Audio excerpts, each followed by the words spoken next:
Hi, I'm Cindy, and I work in the concept art department. We make all of the projects that you see in the catalogs and on our website. Creating with Stampin' Up! Products can be diverse. As well as tags, cards, and memory keeping, you can create gorgeous 3D items. Today I'm going to show you how you can make your own paper flowers using several products that you might not think to combine. We will be using the stamped leaves from the Good Morning Magnolia stamp set and the hot air balloon builder punch.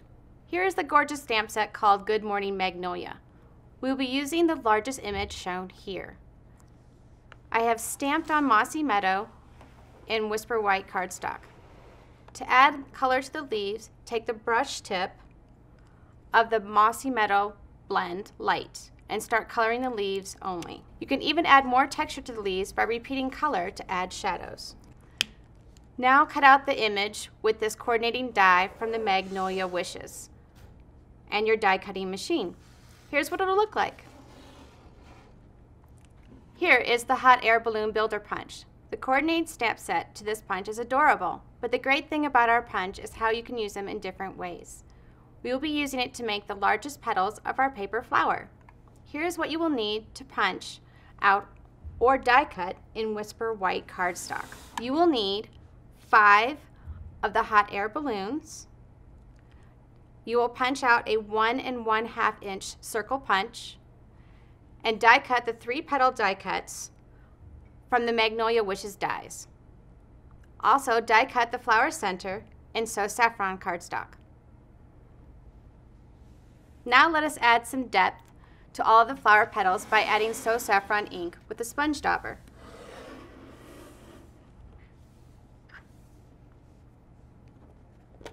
You want to swipe the color away from the end of the petal to get that soft edge.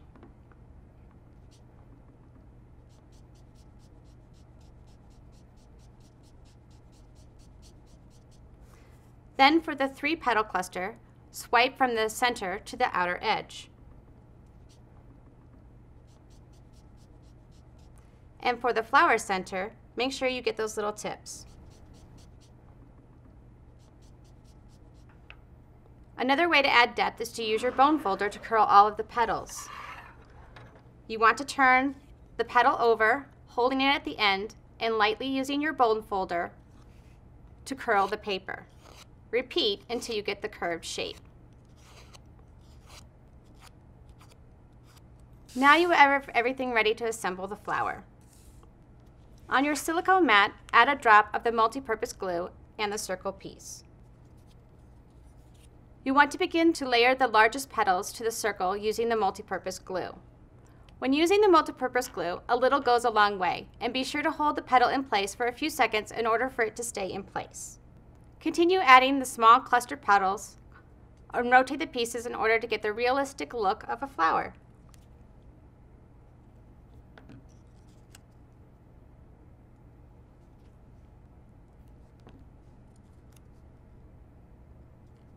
Finish the flower with the So Saffron flower center.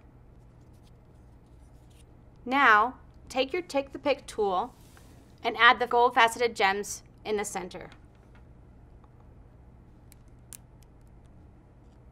Finally, pop the finished flower off the mat.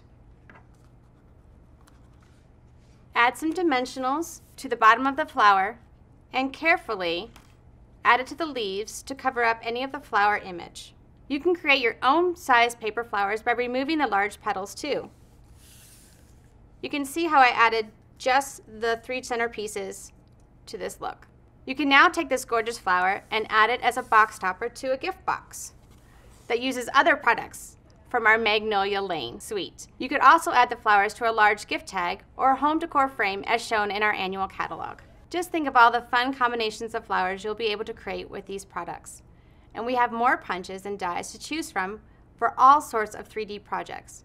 If you would like to make a whole bouquet of your own paper flowers to embellish on your latest creations and see our full product offering, contact your local demonstrator or visit our website and order today.